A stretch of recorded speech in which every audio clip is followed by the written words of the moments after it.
가용소득, 그 다음에 변제 금액의 결정 부분을 한번 보겠습니다. 채무자의 변제 재원.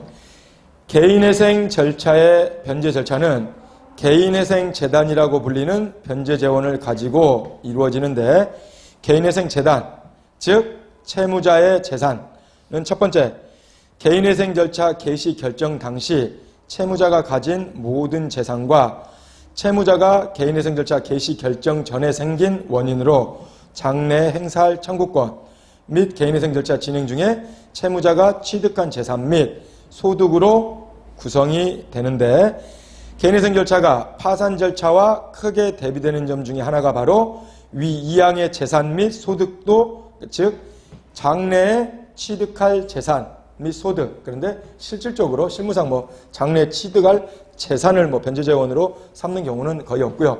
채무자가 장래에 얻게 될 소득을 주 변제재원으로 삼는다고 정리하시면 되겠습니다.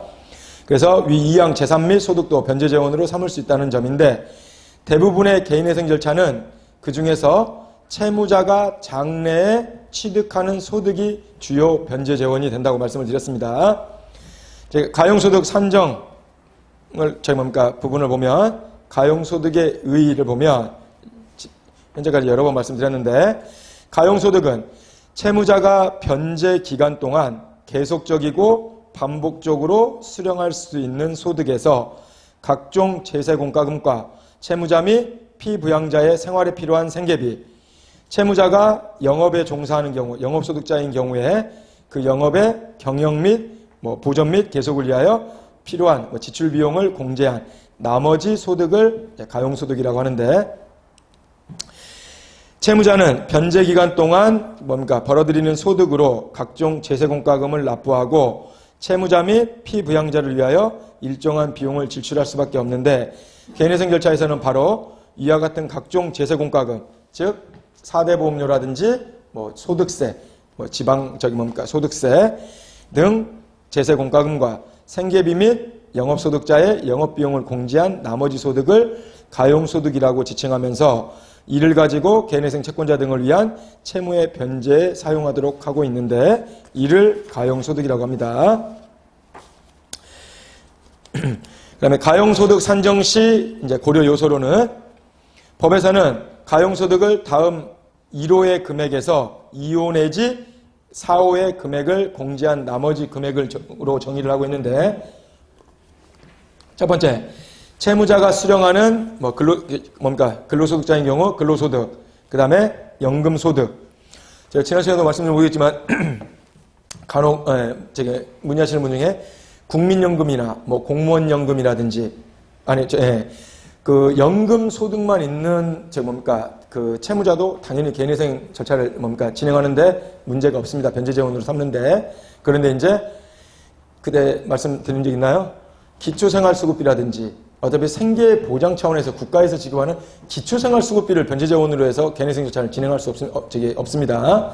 거의 기초생활수급 정도로 만약에 별도의 가용소득이 없다 그러면 이제 파산 대상자로 보셔야 되겠죠. 그래서 연금소득, 공무원연금이라든지 퇴직연금이라든지로 그 연금소득을 변제재원으로 급여소득자로 해서 진행하는 데는 하등의 문제가 없습니다.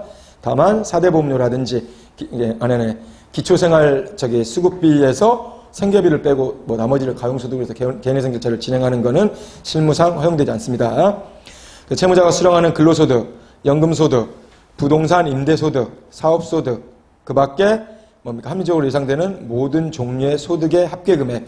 그래서 만약에 채무자가 직장이 예를 들어 두 군데다 그러면 두 소득을 합산한 일단 금액에서 동그라미 1번 금액에서 2, 3, 4번을 뺀 나머지 금액이 실제 가용소득이 되는 겁니다. 그래서 2번 급여소득자 같은 경우는 소득세, 주민세라든지 지방소득세, 건강보험료 등을 공제한 금액. 그리고 영업소득자 같은 경우는 지역가입자로 돼 있기 때문에 실질적으로 급여소득자 같은 경우는 그 4대 보험이 되는 직장이라고 하면 저기 실질적으로 사대보험료가 이제 공제하고 금액이 지급되기 때문에 당연히 사대보험료를 제외한 실제 수령액을 가지고 하는데, 채무자가 뭐 계약직이라든지 일용 근로자라든지 해서 지역가입자로 돼 있어서 개별적으로 건강보험료라든지 국민연금 보험료를 납부하고 있다 그러면, 지역가입자 같은 경우도 실제 계약직이라고 사대보험이 가입되지 않은 직장인이라고 해도 계약직 수령하는 금액에서 지역가입자로서 납부하고 있는 사대보험료라든지 뭐 건강보험료라든지 국민연금 보험료는 당연히 공제하고 나머지 소득으로 그 가용소득을 산정하는 것도 가능합니다. 영업소득자도 마찬가지인 거고요. 그래서 영업소득자 같은 경우는 계약직이라든지 실질적으로 상담 과정에서 사대보험료라든지 뭐 연금보험료 그 납부 내역서 있지 않습니까? 어차피 건강보험공단이라든지 연금공단에만 통화만 해도 뭐 최근 1년간 사대보험료라든지 국민연금 납부 내역서라든지 그 자료 하셔서 채무자의 소득 산정에서 그 금액만큼은 공제를 할 수가 있습니다. 꼭 사대보험 되는 직장인이 아니더라 하더라도 실질적으로 납부를 하고 있다 그러면 지역가입자라든지 상관없이, 그래서 그 부분도 좀 체크를 해 놓으시고요. 그 다음에 세 번째, 채무자 및 그 피부양자의 이제 생계비, 필요한 생계비로서 국민기초 생활법 최저생계비의 예전에는 최저생계비의 보건복지부 최저생계비의 150%, 그 다음에 요즘은 그 명칭만 바뀌었지 금액은 똑같다고 말씀드렸죠. 보건복지부 본표 기준 매년 기준 중위소득의 60%까지 생계비를 인정받을 수가 있습니다.